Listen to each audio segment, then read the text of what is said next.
다윗밖에 없습니다. 가장 왕으로서의 이스라엘을 전성기로 이끌었던 사람이고 모든 것을 다 누렸던 사람입니다. 그런 반면에 죄도 또 가장 많이 진 사람 중에 하나라고도 생각을 합니다. 그래도 하나님은 내 마음에 합한 자. 자기 장인이었던 사울이 또 쫓아왔을 때 사울을 여러 번 죽일 기회가 있었습니다. 그러나 안 죽였죠. 안 죽인 이유가 성경에서는 뭐라고 말씀하십니까? 네, 하나님이 기름 부은 자를 내가 손을 댈 수 없도다. 자, 이런 마음을 가진 사람을 하나님이 내 마음에 합한 자라고 말씀을 할 이유가 합당하다고 저는 생각을 합니다. 사람이 자기를 죽음까지 몰아가는 그런 상황에 정말 원수 같은 사람인데도 그 사람이 자기 바로 앞에 와서 죽일 찬스가 있었지만 그 사람을 건드리지 않는. 네. 그리고 원수는 원수 갚는 일은 하나님 손에 있다는 걸 분명히 인식했던 사람입니다. 자, 우리가 예수를 믿으면서도 얼마나 나의 인생과 내 옆 사람을 의지하고 살고 있습니까? 그럼 우리는 심각하게 생각을 해봐야 됩니다.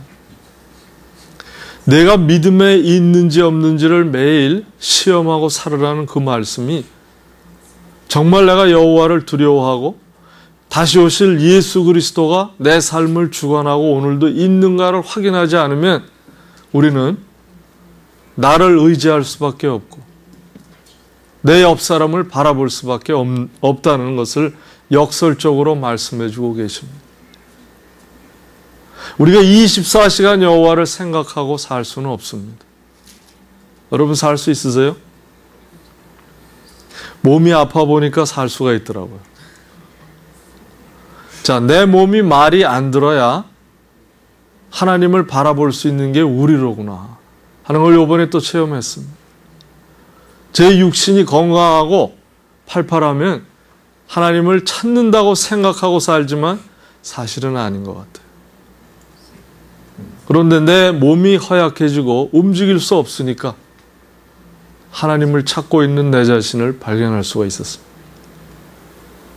자, 다윗이 그토록 죽음에까지 몰려가는 순간에 자기 자신이 아무것도 할 수 없다는 육신의 허약함과 같은 그러한 무지함을 느꼈을 때에 하나님을 바라봤기 때문에 하나님이 기름 부은 자를 내가 손을 댈 수가 없다는 것을 느끼지 않았나 생각을 합니다. 여러분, 우리는 얼마나 내가 하나님을 생각하고 하나님과 동행하고 하나님의 말씀을 읽고 기도하고 교회에 오는 것으로 나의 책임을 다했다. 이렇게 혹시 생각하고 살지는 않나 우리가 한번 점검해 봐야 되지 않나 생각을 합니다. 여러분, 어떤 분들이 저는 기도했어요. 저는 성경 읽었습니다. 저한테는 그것이 어떻게 들리냐면 제 할 일을 다 했다는 겁니다. 그 이상은 할 일이 없다. 이렇게 들려요. 예수를 믿으면 그것은 당연히 해야 합니다. 우리가 예를 들어서 학생이 좋은 대학을 가려면 공부를 어떻게 합니까? 열심히 해야죠, 그죠? 그래야 좋은 대학을 들어갈 거 아닙니까?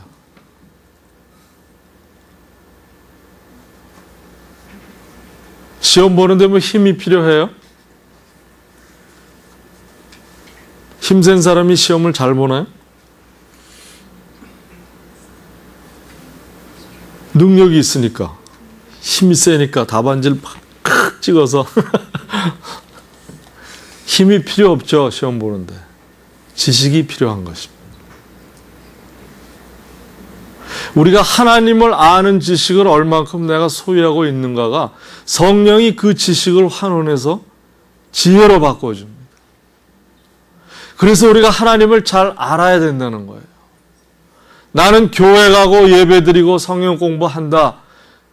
할 거 다 했습니다, 하나님. 예배 봐드리죠. 왜냐하면 주일이니까.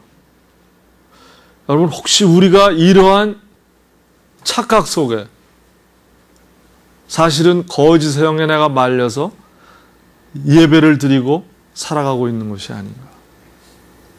세월은 유수같이 흐른다는 말이 맞는 것 같아요. 벌써 6월입니다. 2009년도 반이 지나갔어요.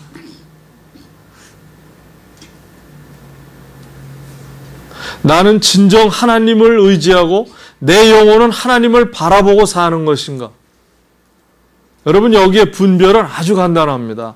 우리가 무슨 하나님의 특별한 성령의 기름 부음이 있거나 성령의 능력으로 분별하는 것이 아니라 내가 내 자신을 의지하고 내가 다른 사람의 눈을 의식하고 살고 있나를 보면 나는 내 영혼은 하나님을 찾고 있지 않다는 걸 분명히 알 수가 있어요.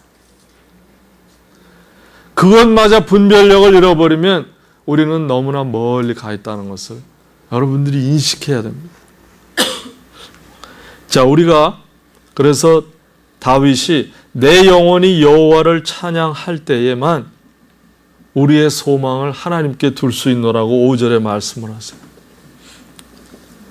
내 영혼이 하나님만을 바랄 때에만 하나님으로 자기 도움을 삼을 수 있다는 것입니다. 당연한 말씀이죠. 그러나 과연 내 영혼이 하나님을 어떻게 바라볼 것이냐? 여기에 문제가 있는 겁니다.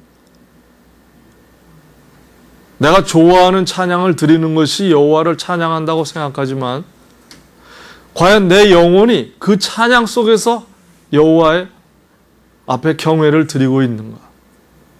거기까지 나가고 있느냐를 물어보고 있어요. 내 영혼아 여호와를 찬양해라. 우리의 입술과 몸과 그저 나의 생각과 마음이 노래가 좋아서 리듬이 좋아서 여호와를 찬양하는 것으로 생각하고 있는 것이냐? 아니면 내 영혼이 정말 그 찬양 가운데 들어가서 그 가사를 음미하면서 그 안에서 하나님과 같이 동행하고 하나님과 같이 대화하고 하나님의 해주신 일이 너무나 감격해서 내가 눈물이 나오고 나의 인생을 지금까지 인도하신 하나님의 그 엄청난 사랑이 나를 온전히 지배하기 때문에 내가 그저 어쩔 수 없이 하나님 앞에 붙들린 자로서 이 은혜를 다른 사람에게도 나누고 내 호흡이 있는 한 하나님을 찬양하며 살겠노라. 여러분, 겉으로 나타나는 차이는 없습니다.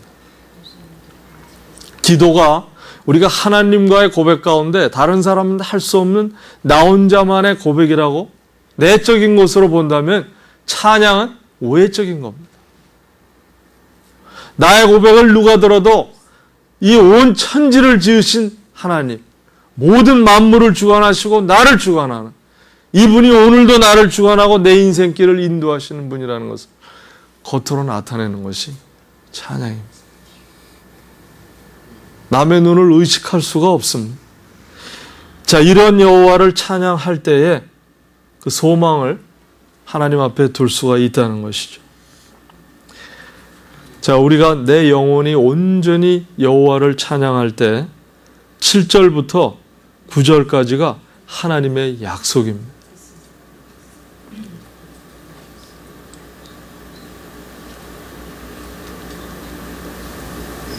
압박당하는 자를 하나님께서 풀어주시고 또 배고픈 자에게 음식을 주시고 갇힌 자를 해방하시고 소경의 눈을 여시고 비굴한 자를 일으키시고 객을 보호하시며 나오시죠. 객. 여기서 객은 이방인입니다. 고아와 과부를 붙드시고 그 대신 악인의 길은 굽게 하시겠다고 하셨습니다. 엄청난 약속이 이 안에 다 들어가고 있어요. 우리가 데살로니가전서 5장 22절을 보시면 뭐라고 말씀합니까? 유명한 구절인데